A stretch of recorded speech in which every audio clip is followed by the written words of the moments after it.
ان کی ایک مریدنی تھی، اوپر چبارے پہ کسی نے اس کی عزت پہ ہاتھ ڈالا، چبارے پہ اوپر والی منزل پہ اس مریدنی نے اپنی عزت بچانے کے لیے چھلانگ لگا دی۔ جب وہ نیچے گر رہی تھی تو حضرت بہاولق نقشبند بخاری پہنچ گئے، نیچے کوئی ایسا بندوبست کر دیا، کوئی چارپائی بچھا دی، کوئی ایسا جس پہ وہ آ کے آرام سے گری اور بچ گئی۔ حضرت صاحب کی طرف دیکھ کے کہنے لگی حضور آپ کب آئے؟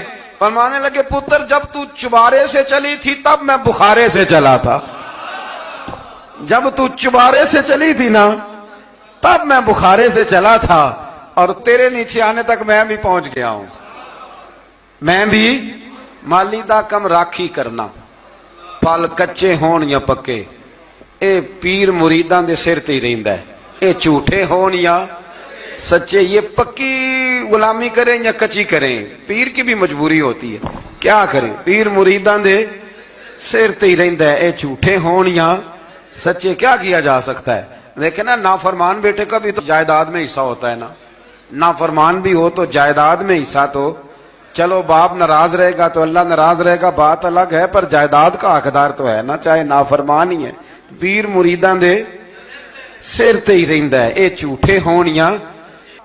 پھر وہ تخت آ گیا تو حضرت سلیمان سے پوچھا یہ کیا ہے؟ قال ھذا من فضل ربی، فرمانے لگے کچھ بھی نہیں۔ حضرت سلیمان کہنے لگے یہ میرے رب کا فضل ہے۔ شاید سب مفسرین نے بڑی بڑی باتیں کی ہوں، پر یہاں ایک قاضی ثناء اللہ پانی پتی رحمت اللہ علیہ کا فقرہ میں پڑھ رہا تھا، بڑا مزہ آ رہا تھا۔ قاضی صاحب فرمانے لگے اس آیت پہ، قاضی صاحب کہتے ہیں جن پر نرا فضل تھا، ھذا من فضل ربی، نرا فضل، فرمایا ان کی تو اتنی طاقت ہے کہ وہ ہزاروں میل دور سے 80 گز لمبا 80 گز چوڑا تخت آنکھ جھپکنے سے پہلے لے آتے ہیں، اور جن کے بارے میں اللہ فرماتے ہیں بشر المؤمنین بِأَنَّ لَهُم مِّنَ اللَّهِ فَضْلًا كَبِيرًا، فرمایا محبوب اپنے غلاموں کو خوشخبری دے دیں باقیوں پہ نرا فضل تھا، ان پر تو فضل کبیر ہے، ان پر تو بڑا ہی فضل ہے اللہ کا۔ تو فرمایا جن پر فضل کبیر ہو